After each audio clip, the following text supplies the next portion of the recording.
warahmatullahi wabarakatuh. Perkenalkan, saya Minalul Lubis, NIM 2010100005,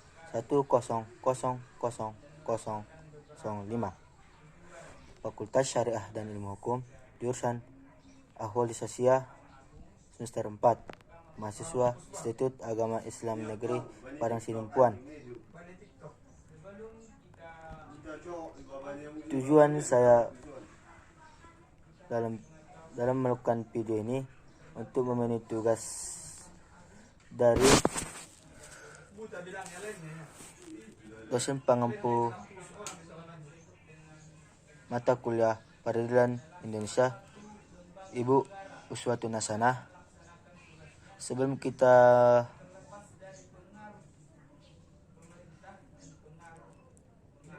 melakukan videonya, di sini saya akan membahas tentang peradilan tata usaha negara yang memiliki 5 pembahasan. Yang pertama, latar belakang, pengertian, tugas, fungsi, dan tujuan.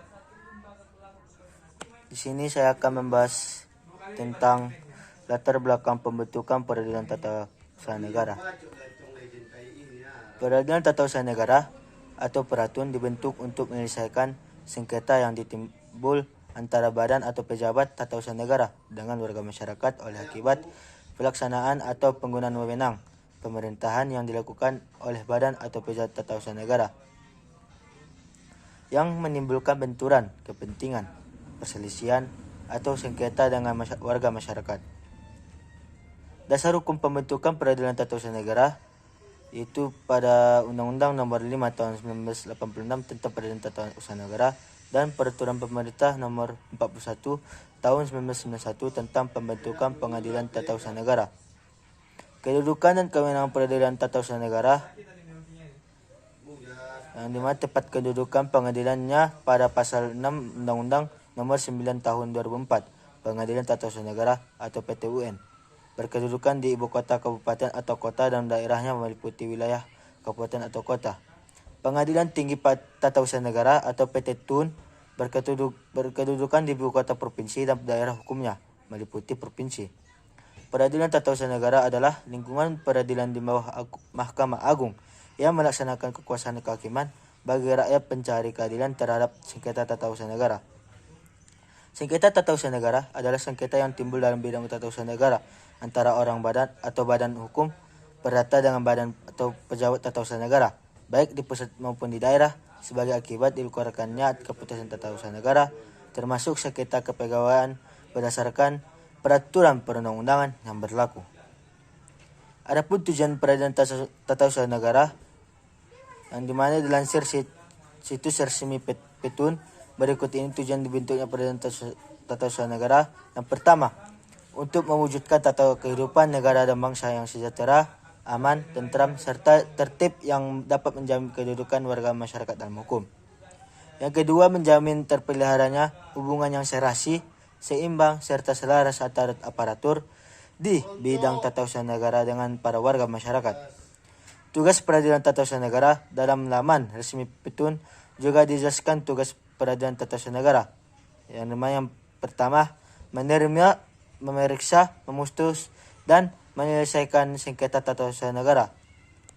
Yang kedua, meneruskan sengketa-sengketa tata usaha negara ke Pengadilan Tata Usaha Negara dan Pengadilan Tinggi Tata Usaha Negara yang berwenang.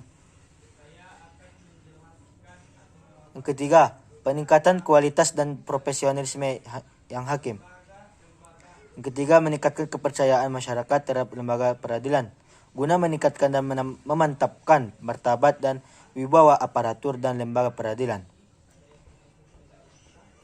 Yang kelima, memantapkan pemahaman dan pelaksanaan tentang organisasi dan tata kerja kepaniteraan pengadilan tata usaha negara. Yang keenam, membina calon hakim dengan memberikan bakal pengetahuan di bidang hukum dan administrasi peradilan tata usaha negara agar menjadi hakim yang profesional. Fungsi peradilan tata usaha negara, adapun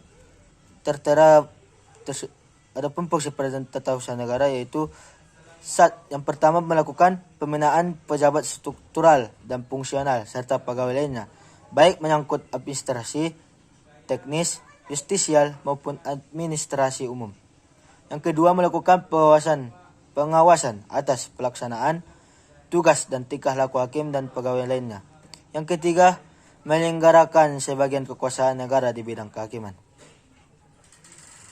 Itulah pengertian peradilan tata usaha negara dan tujuannya secara lengkap dan juga dasar hukum latar belakangnya.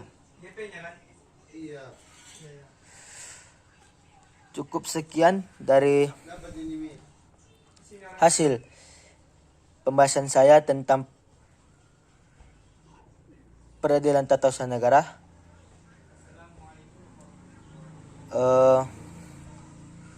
Kalau ada salah pengucapan yang saya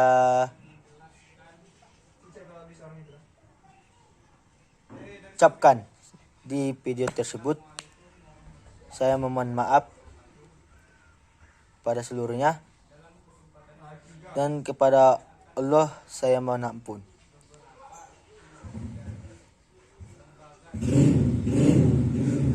Wabillahi taufiq wal hidayah. Wassalamualaikum warahmatullahi wabarakatuh.